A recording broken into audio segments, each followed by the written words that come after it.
Fancy something that's a bit cheaper than the Germans, at least when you actually really compare it side by side thoroughly? Something that looks more exciting than the Germans, that can haul more than the Germans, that has smoother software than the Germans?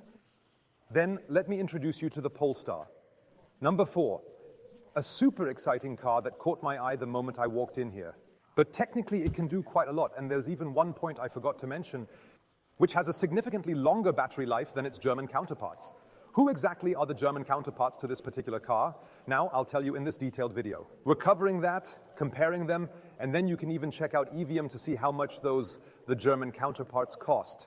And here's just a little stunner. The Polestar 4 is already now listed in the new car catalog available on EVM. And the cool part is, we want to now alert you to an incredibly awesome promotion, because for the market launch, Polestar is giving away lease order customers the first lease installment. However, what the prerequisite for this is, you'll only see on EVM. All I can tell you is, if you really want that car, you should hurry up. And now let's get started. Just one more channel subscription, that would make me very happy, and then we'll take care of the Polestar 4.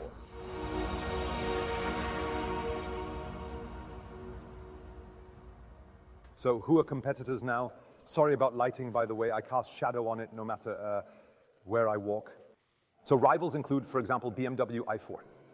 See, okay, no BMW i4 issue. You know, I've always said it's a truly great long-distance car, super efficient. It's indeed just BMW. BMW is currently the most solid among the Germans in terms of workmanship, but it just doesn't look particularly exciting on the roads.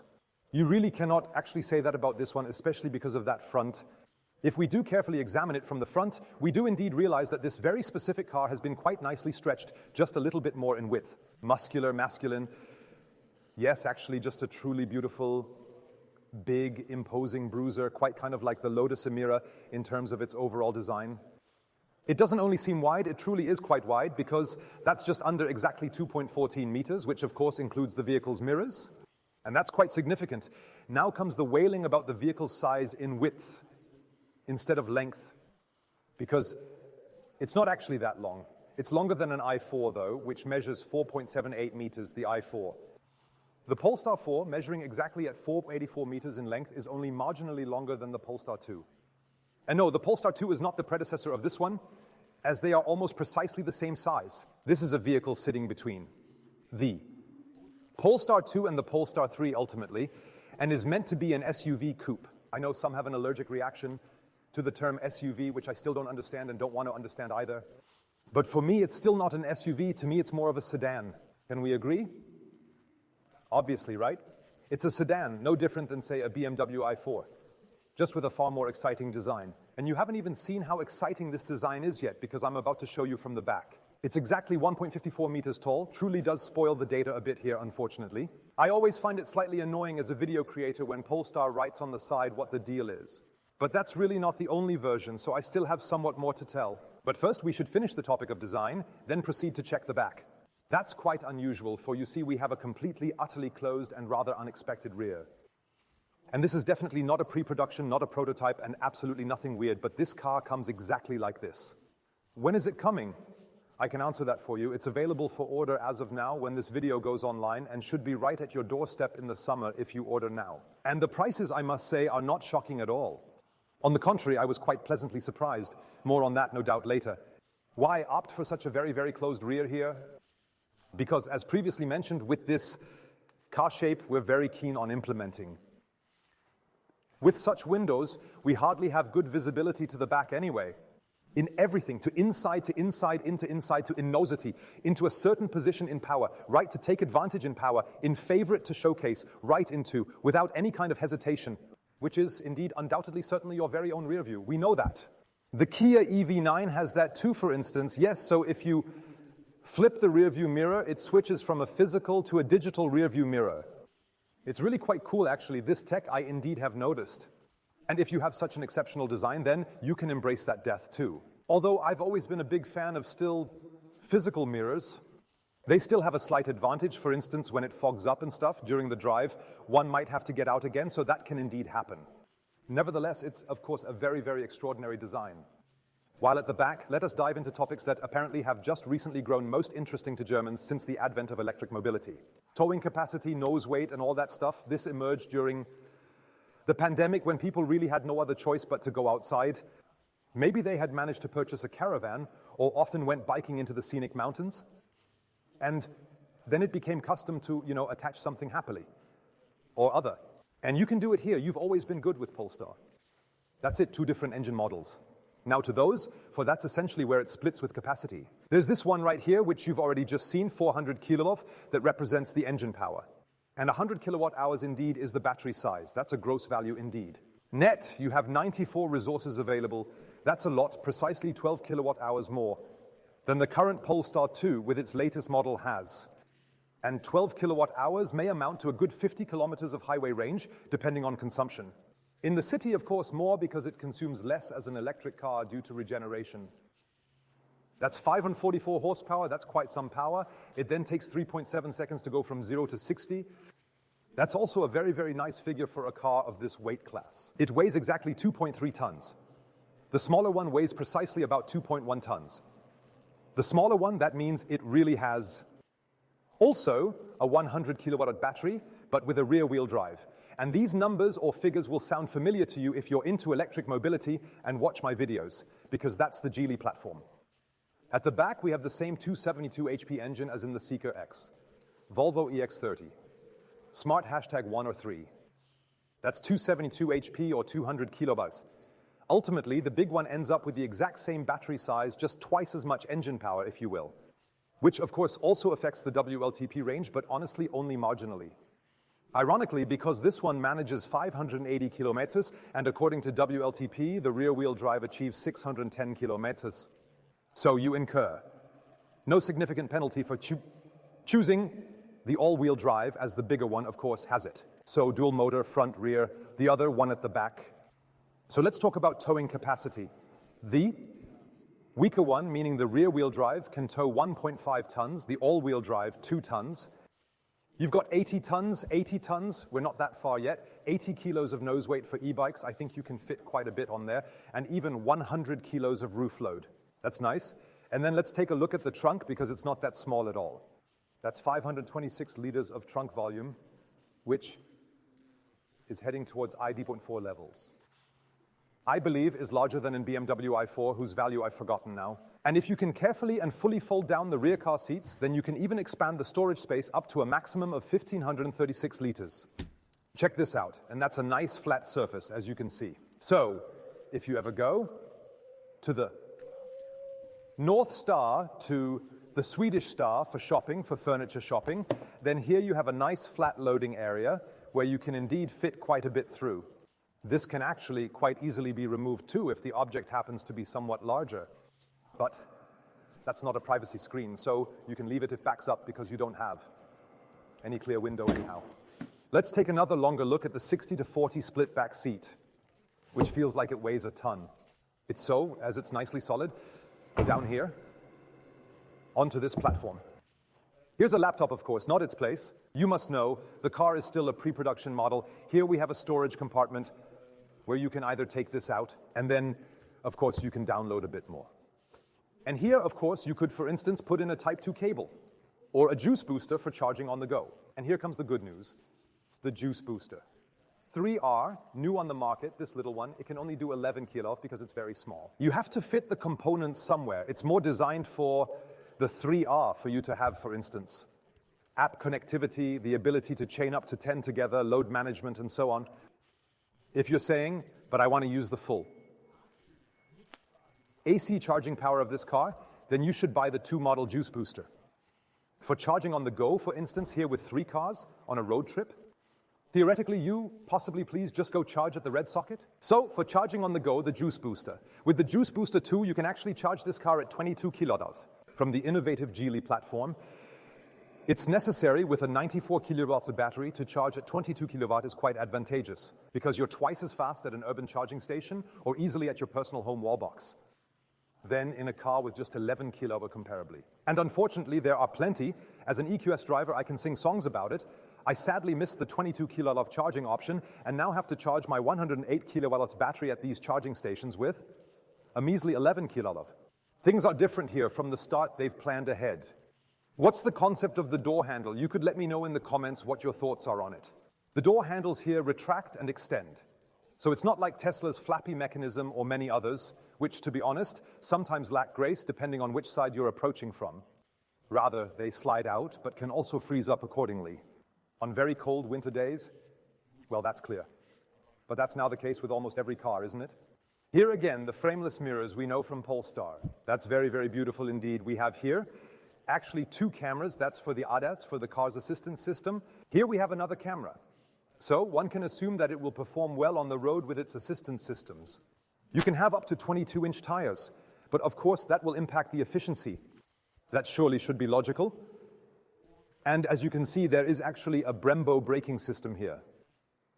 And this is also optional. That means even if you buy the big one with this 400 horsepower, you do not. Get the Brembo braking system as standard. As mentioned, it's optional as part of the performance pack. You'll need to add that on. It costs 4,500 euros. I think it's a very fair price for a performance pack, which includes this large braking system that you probably need for the engine power, I believe. Not necessarily, but very nice, and of course, way cooler. And I think it's awesome they painted it yellow because it kind of looks like a carbon ceramic brake system. It's directly associated with that. And then there are adaptive dampers that, depending on the driving mode, are harder or softer. So it includes, and of course, things like throttle response tuning and such. You get a more aggressive reaction with the performance pack for 4.5. So now we come to the prices. Don't want to keep these hidden from you before we take a look at the fabulous interior. Not exactly down to the cent, but to the nearest thousand, I could tell you. So the relatively compact one with rear-wheel drive and the 272 horsepower and the single large battery pack available for it starts at just under $61,000 and some change. Find this fair because a 100 kilowatt-hour battery, the really quite big one, will start then at precisely around 68 something. I reckon just under 69, which is still super fair for such a car. With this battery size, let's speculate a bit. If we add the performance pack too, and here a bit more of a mix-up. So, honestly, not much more to add. Just say add 7,000 euros on top, please. That brings you to 75,000 euros. That's not a small amount. I don't want to talk it down. Like, it's actually really cheap. Some comments will totally freak out. How out of touch are you exactly? I'm quite very aware. Not everyone can afford it. I'm just comparing it to the Germans, actually. And when you look at a BMW i4 M50, which is, in terms of performance, absolutely on par with the 400 kilowatt. It has, for example, only an 81 or 82 kilowatt battery. And you can proudly hit the 90,000, even 94,000 mark. I have some viewers who have configured one for 94,000. Try configuring an i4 on Evium. We have a new car configurator, and there you can see how it compares against the, here we go. Let's make it 80,000, fully equipped, all right? That's a fair price for the performance, looks, battery size, in my view. 0.26 is quite the drag, really not at all superb, particularly when you directly compare it next to the innovative Hyundai Ioniq 6. So a similar size, it's around 0.21 or something, so it can indeed be more aerodynamic. Then probably the SUV idea comes up again here. It probably has to do with, I'm not even sure why, because it's actually quite flat in the front. I would have estimated it more around 0.24, but it's actually at 0.261. And a funny little thing I aim to show you, merely to discuss how absurdly silly European or German regulations are, please stand right up front, is this. Hold on. Does the Polestar logo light up? No, not now? Okay, hold on, I'll make it light up for you. Now, right? Any response over here? Well, no. Now? Now. So the Polestar logo is still very much actively lighting up. Isn't that utterly awesome? I'm quite a huge fan of illumination. Besides, it's definitely worth mentioning the Matrix LED headlights, which also look incredibly cool. Look, when I blink, see how it looks? So anyone saying they didn't see you clearly missed the memo. That's a turn signal, an official one, correct? Almost blinding looking into it. Intense. Now comes the German or European regulation. The logo's not illuminated when driving. Now, some indeed might say the very same thing that I said about Polestar. Hold on, but the VW Touareg or also the Atlas, the new ones, they too have a red illuminated logo even while driving. Yes, that's because if you truly want that as a manufacturer, you have to actually connect the logo with the headlight. Since cars now have a light strip front there, Francesco shakes his head. You didn't hear that earlier, did you? How silly, right? What's the difference if it's lit here or not that the logo at the front lights up? It'd be beautiful at night, super subtle, not as aggressive as VW with red, which, to be frank, I don't find nice with red, so I prefer blue, maybe a soft white or like this. Nicely understated, it's quite beautiful, really. Why can't that work? So you can really everywhere stick your nose where it doesn't belong unasked. And that, my dear friends, is really quite an issue. Let's look at Frunk before deciding to check him out, because in addition to the 526 liters at the back, we have here yet again, hopefully no nasty surprise with any cable chaos, but if those at Polestar don't know yet that Carmania is coming to check it out, it's actually their own fault. No, it works. Look here. Maybe something changes. So if ugly's here, it's pre-production. Said, but I find nothing ugly. Yes, we surely felt that here. Just standard, right? So a 15-liter storage space.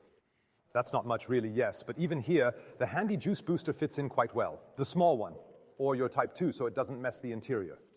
I could literally sing about that. I'm here with the i5 and just got my jacket all dirty with the rainy Type 2 cable. And it's really wonderful, isn't it, when you can keep it here, isn't it? So, there we truly, really have it. Now, I believe you now know everything about the car. Heat pump is standard, of course, that's obvious. And, well, besides that, seen everything? Now, let's look at the interior and check the system. Because they have made something really quite nice, I truly want to show you. Come on. When do I ever start with the interior from the outside?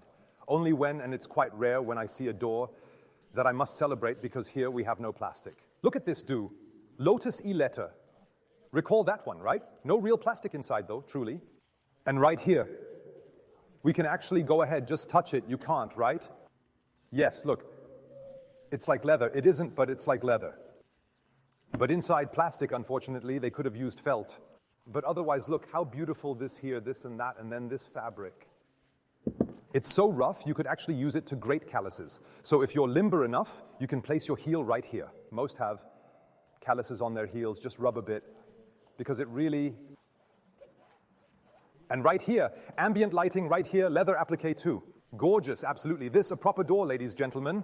First, let's see this, the door sill. Unfortunately, it is indeed plastic up to here. And here, it transitions back to leather. But that's the case with the new Porsche Taycan as well in the end. This means then we shouldn't be mad at it. Still, I would have liked a bit more. Heart in the opening sequence. However, that's my only criticism. Now inside, let's take a closer look at the digital rearview mirror. You all really want to see it. So we have it physically here. There you see what the kids on the back seat are up to, for example. But if you switch over and someone happens to walk by, which is not now. Moment, see a shadow, someone's walking by. Aha, intriguing. Someone just walked by, do you see? That's how you spot someone walking past, whom you might not notice otherwise. Imagine that's a window. Look behind you. Not from here, but actually look behind. If you were to look back now, just see how many windows you'd have. That's nothing. That's totally zero. So the camera is really, really good, I believe. Okay, let's now proceed to the rest of it. Sorry about the lighting. Many really still need to learn how to do these film studio setups with the light. That's quite a disaster in the background. Looks like I don't know what. What an interior. Well, I find that pretty awesome. Polestar has moved away from the vertical to a horizontal display. A perfect decision. Just look at this, how beautiful it is. And here in this place, we see various distinct ambience themes. Namely, well, the Earth. So have you noticed the soft, cool blue light here? Can you see it, huh? Take a look over here at mine, this blue one here. Now let's go to the planet. I think with curiosity and awe.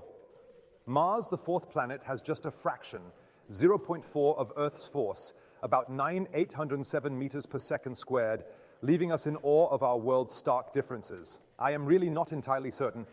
Yes, and it's minus 65 degrees Celsius on Mars. And then it's exactly like this. Look, red is like Mars. A Polestar employee took years to fly to the respective planets and capture the colors with a color fan. And he's still not back yet, just sent over the color swatch fan. Since then, no word from him, but he sacrificed for the job. Here we have Saturn. Yes, it's quite a bright one. It looks very beautiful as well. But what other planets do we have here? Uranus? Neptune is also blue, just like Earth. Then, of course, surely we indeed have the Sun. That'd certainly be one. Here comes the very beautiful Sun. Mercury. What's next?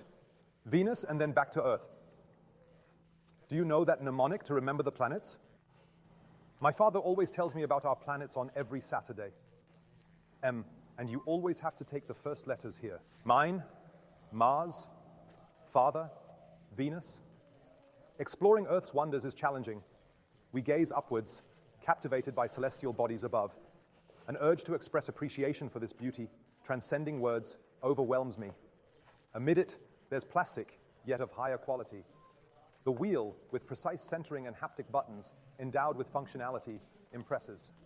The smallest details, like the blind spot, once seen as overly ambitious, stand as testament to craftsmanship. Here it is, before me, defying notions. Someone did Polestar in metallic. Look how beautiful. It's like aluminum, but it also has these slight edges, where skin flakes, if you have them on your hand, would stick. So, cup holders underneath, nice. Here with volume down button, that's also the only button we have. A wireless charging port where certain phones probably won't fit. Everything around, leather. Everything to the left. But this isn't real leather here either. This is a different material. Lots of recycled ones are being... Down here, we actually have more storage space, easily accessible, rubberized, to prevent it from sliding around. Right here, this is absolutely perfect for wallets, for instance, or in old German, a purse. So here, you can put a totally different thing behind, then a very nice armrest line, all in leather. That's just a premium expectation for this money, which I praise. 2 USB-C ports. How far? Can't see. Yes, indeed, a bit. You can add some more, for sure. Ventilation vent just here. Yes. And yes, look, they've actually thought of a velour ceiling. Thank you very much, Polestar. But what you didn't think about is lining the sun visors with velour. I find it a bit disappointing too, but it's not as straightforward as it often is with such sun visors. I find the material quite good, just not visible due to the lighting. It's good, right? It's even a bit surprisingly quite soft. And then, of course, we absolutely must not ever forget this huge, immense, huge panoramic sky we have right here that stretches far, far back. That's just luxury at its best. That's a luxury car to me. That's how I picture luxury. The materials over here too. Not leather, but also very, very nice soft fabric. The callus file again, right down to the bottom again, just like in Genesis, right, ma'am? Only Genesis employs quite so much leather-like material. Even at the front here too, you have, look, this is how it's done. You just cut out the plastic, put something like this instead of plastic. So it doesn't cost more, looks much better. While Porsche has this entire plastic casing around the head-up display, here we have this fabric, the head-up display, and this driver's display. No plastic, no matter where I look. Many, many thanks for that. The seats are very good, are comfy, and also look extremely chic, in my opinion. These actually exist, even though Polestar puts a lot of emphasis on sustainability, in full leather. However, only from one manufacturer, who is from Scotland, and it's also completely traceable with blockchain, so to speak, ensuring compliance with the set rules. To maintain this whole chain of sustainability, so, a highly sustainable chain. And the leather isn't taken directly from animals while they're still actively grazing somewhere in Taiwan, but indeed from a Scottish leather manufacturer. Let's take a look at that. Still a Google operating system. Naturally, Google's language selection as well, which, of course, is simply advantageous for anyone who uses Google. Who knows that? And Apple CarPlay, even if you are an Apple user, can be connected wirelessly. Here you have all the settings. It's super intuitive. If it's ever a bit laggy, it's because it's pre-production. Don't be surprised. Here's the navigation card. That's laggy. This usually doesn't happen with Google. You know that. There's nothing like this with Google. So it doesn't glitch. Anyone familiar with Polestar? Volvo knows it's quick, quick, quick, quick, like with Tesla, or faster. And of course, the charging route planning and the like, just check out my Polestar 2 video on the update. There, you'll see the charging route planning's performance with a Google system. And indeed, my appreciation really shrinks for manufacturers not doing it that way, but instead opting for their very peculiar system. Yes, I find it really, really lovely, the whole thing, I must say. And these buttons, the way they're metallic, look, you can, if you want, work without plastic. How beautiful is that, right? Turn it on. Here, with these metallic buttons, and then here in the front, perforated. Perhaps come closer as I narrate, thanks. Francesco slept, though he got to the hotel before me. Perforated here, a tiny bit of metal here. Here, the door handle is also crafted very elegantly. And I've got the handle right here, and can perfectly close the door, not here, right at the front, which makes the leverage totally awkward in some cars. So, I find that really good. I'll show the seats now, so I don't need to. It's just me being lazy, not filming it separately as an insert. I just don't feel like it. Let's have Francesco do it this time. Check these out, that's how they look. In the middle, again, this callous rasp. I always mean this positively, not the light. Yes, wait, you're reflecting with it rather. When I move away, the shadow makes it even better. See? Like this, they truly look quite sporty, and as mentioned, they're in full genuine leather too. Now I will quickly adjust the seat, then move back, carefully examine the area, and I'm very earnestly going to share some quite important information I'm eager to share that you need to know about this car. How cool that it's mentioned here. Look, Francesco, this tailored knit right here is made for zero waste. Indeed, it's 100% recycled PET.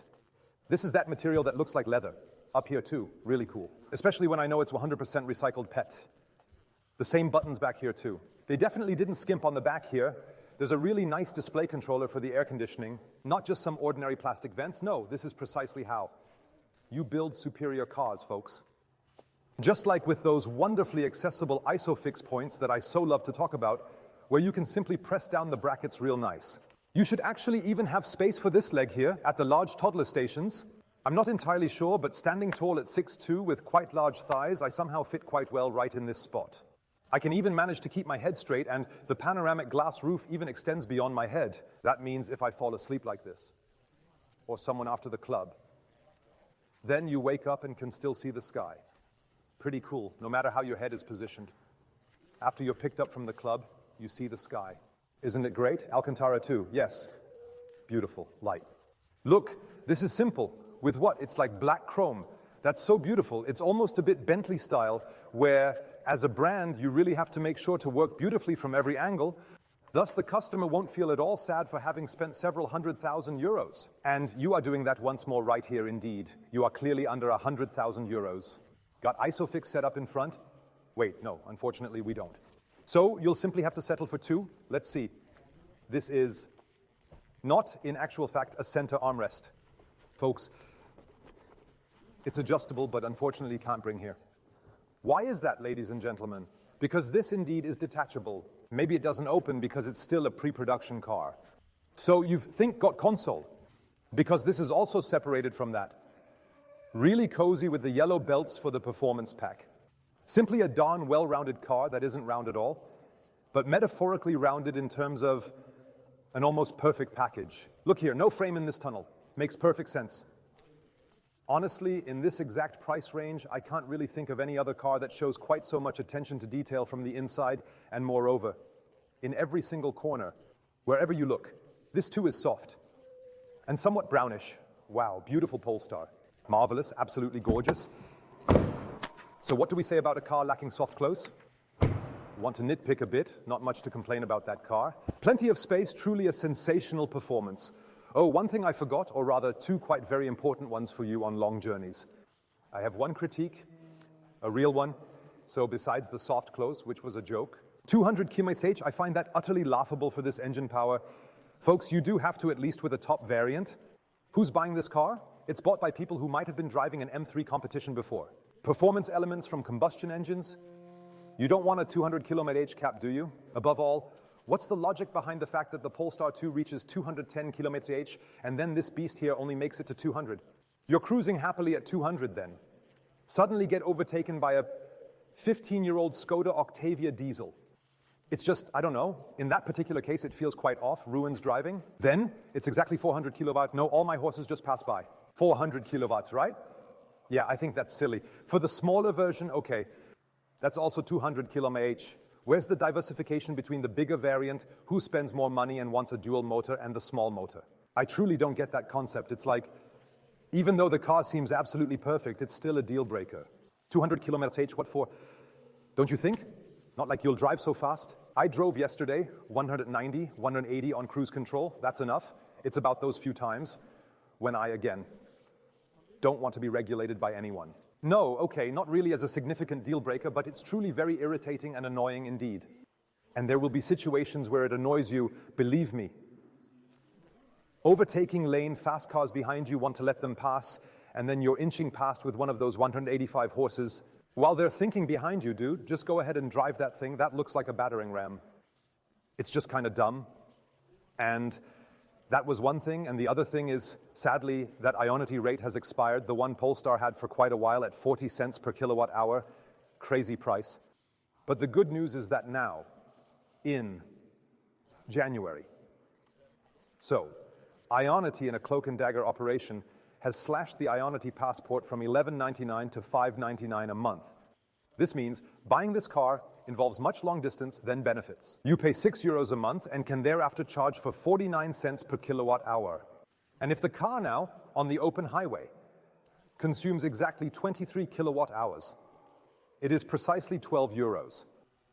No, exactly €11.50 per each and every 100 kilometers with the car, which is certainly super fair indeed. Figure out how much a diesel needs to consume to hit that price per 100 kilometers with the current fuel price.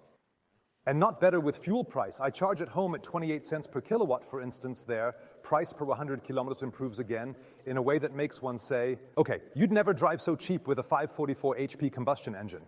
So that's the complete full scoop on the Polestar 4. Large trunk, quite very unique, bold design. Things are getting quite bold, especially with the Peugeot E3008. Also a very bold design, just straying slightly from the mainstream and largely ignoring what the conventional folks say, saying, I really want something that doesn't stand out so my neighbor won't be jealous. Forget the neighbor. What the neighbor thinks doesn't matter. Put it there, please enjoy. Go to the garage at night, just as I do, lift again and take another good look. You know when you get a car, look at it a lot, go outside in pajamas, isn't that awesome?